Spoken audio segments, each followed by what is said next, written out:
आप सभी का स्वागत है प्यारे स्टूडेंट्स मेरे इस यूट्यूब चैनल में। आज के इस वीडियो में हम चर्चा करेंगे ईवीएस पेपर जो है आपका, जो पर्यावरण इन्वायरमेंटल स्टडी, उसके विषय में आज हम चर्चा करेंगे कि आपको इस टॉपिक से क्या प्रश्न पूछा जा सकता है। प्यारे स्टूडेंट्स, जैसा कि आपका जो सिलेबस है पर्यावरण अध्ययन है ना, इन्वायरमेंटल स्टडी, इसमें क्या है, जिसे आपको पूछा जा सकता है कि पर्यावरण से आप क्या समझते हैं, पर्यावरण का संरक्षण क्यों जरूरी है ना।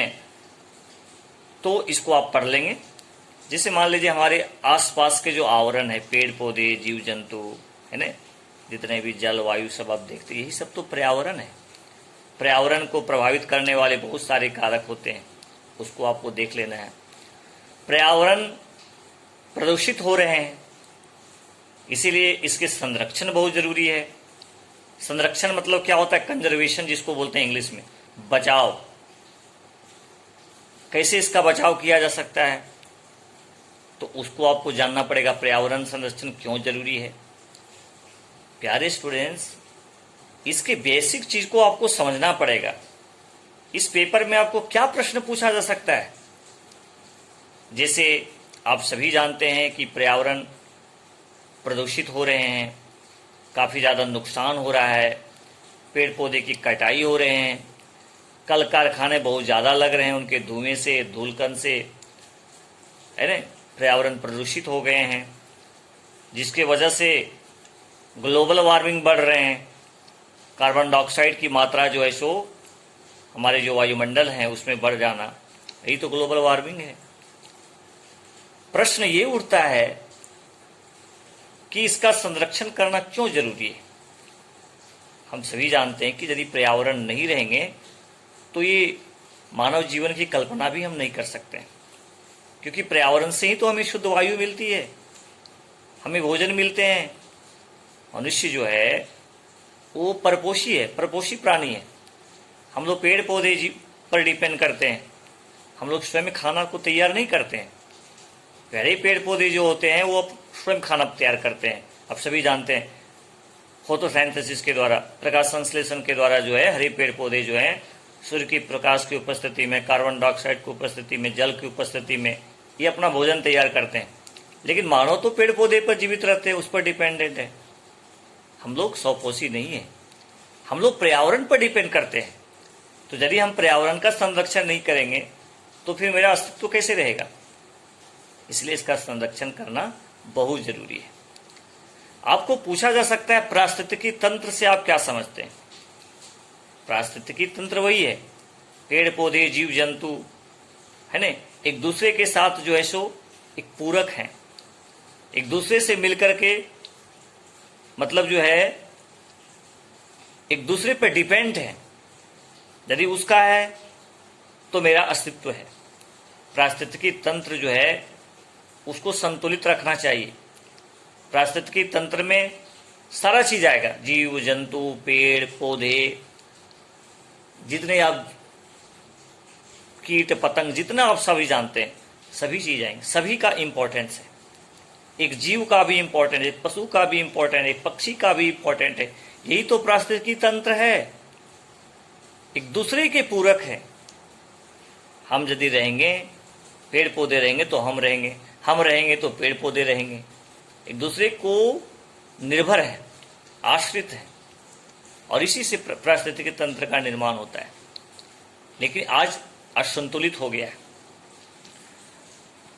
और ये असंतुलित करने का काम यदि कोई किया है तो मानव किया है, क्योंकि मानव जो है अपने स्वार्थ में डूब गया है, पेड़ पौधे के अंदर धून कटाई कर रहा है, ऐशो आराम की जिंदगी में है ना, वो नंदाधून गाड़ियों का प्रयोग कर रहा है, धुआं फेंक रहा है, ठीक है, जहरीली धुआं फेंकता है, फेंकने का काम करता है। ये वायुमंडल में हमारी हवा को प्रदूषित कर रहे हैं।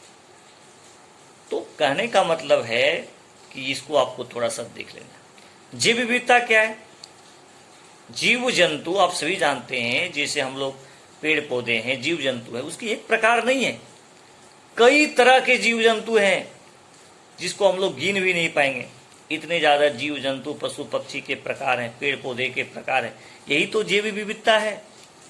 लेकिन इसका भी संरक्षण करना बहुत जरूरी है। बायोडाइवर्सिटी, जैव विविधता दिवस मनाया जाता है ना 22 मई को, इसको ध्यान रखिएगा, ऑब्जेक्टिव प्रश्न में भी पूछा जा सकता है। जैव विविधता का भी संरक्षण करना बहुत जरूरी है। जैसे एक मैं आपको एग्जाम्पल देता हूँ, आज गिद्धों की संख्या कम गई है, इसका क्या प्रभाव पड़ रहा है? यदि कोई जानवर मर जाते हैं तो वो ज्यों का त्यों पड़ा रहता है, दुर्गंध देता है, लेकिन जो गिद्ध रहते थे वो कहीं न कहीं उसको साफ करके उसको खा जाते थे, साफ सुथरा कम से कम वातावरण तो कर देते थे। जैव विविधता का, बायोडाइवर्सिटी का भी कंजर्वेशन करना बहुत जरूरी है, क्योंकि हमारे पारिस्थितिकी संतुलन को बनाए रखने में सब चीज का जरूरी है। क्या सांप का इंपॉर्टेंस नहीं है, मेढक का इंपॉर्टेंस नहीं है? सबका इंपॉर्टेंस है। आप भोजन का चक्र देखे होंगे, एक दूसरे पर डिपेंड करते हैं, एक दूसरे पर आश्रित होते हैं, इसलिए इसका भी संरक्षण करना बहुत जरूरी है। भारत सरकार के द्वारा भी स्वतंत्रता के बाद भी बहुत सारे नियम बनाए गए। पर्यावरण संरक्षण अधिनियम 1986 है ना, वायु प्रदूषण अधिनियम 1982, जल प्रदूषण अधिनियम 1974 है ना, वन्य जीव सुरक्षा अधिनियम 1972। इससे बहुत सारे जो है सो अधिनियम जो है सो दिनों दिन बनते जा रहे हैं और भारत में बनाया गया। अंतर्राष्ट्रीय स्तर पर भी देखिएगा तो जलवायु परिवर्तन को लेकर के कई तरह के कॉन्फ्रेंस होते रहते हैं। रियो डी जनवरी आप पढ़े होंगे, है ना, रियो जी सम्मेलन जो होते रहता है।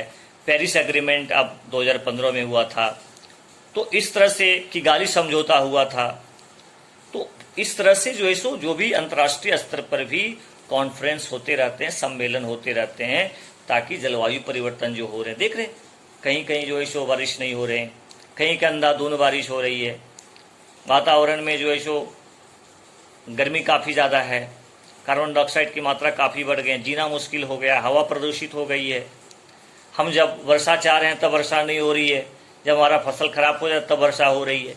यही तो जलवायु परिवर्तन का हमें रूप देखने को मिलता है।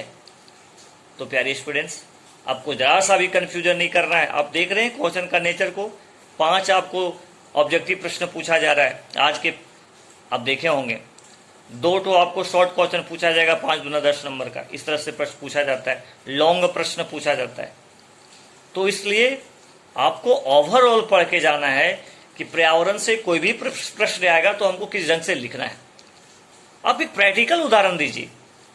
पर्यावरण संरक्षण के लिए आप ज़्यादा से ज़्यादा पेड़ पौधा लगाएंगे, उसकी देखरेख करेंगे, है ना, जो हानिकारक धुएं वाले गाड़ियाँ उसका प्रयोग आप नहीं करेंगे, जीव जंतु की रक्षा करेंगे, पेड़ पौधी कटाई को बंद करेंगे, लोगों में जागरूकता फैलाने का काम करेंगे, ऐसा काम करेंगे।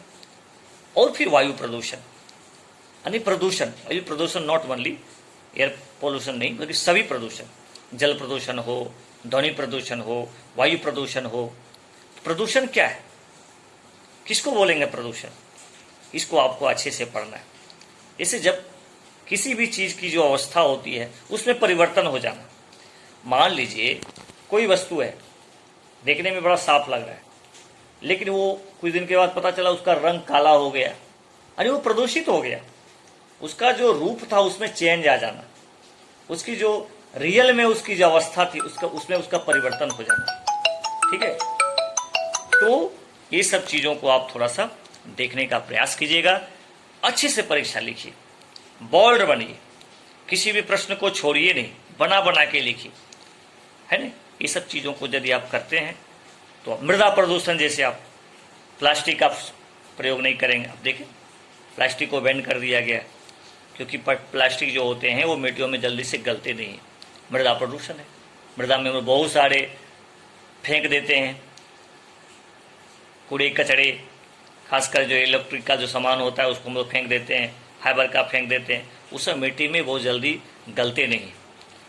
तो ये सब चीज़ों को आप थोड़ा सा तैयार कर लीजिएगा। चलिए, सभी को बेस्ट ऑफ लक, अच्छे से परीक्षा लिखिए। Thank you so much. Please like and subscribe my YouTube channel and also share. जय हिंद, जय भारत। आज हम सभी भारतीयों के लिए बहुत गर्व की बात है कि हम चांद पर पहुंच चुके हैं।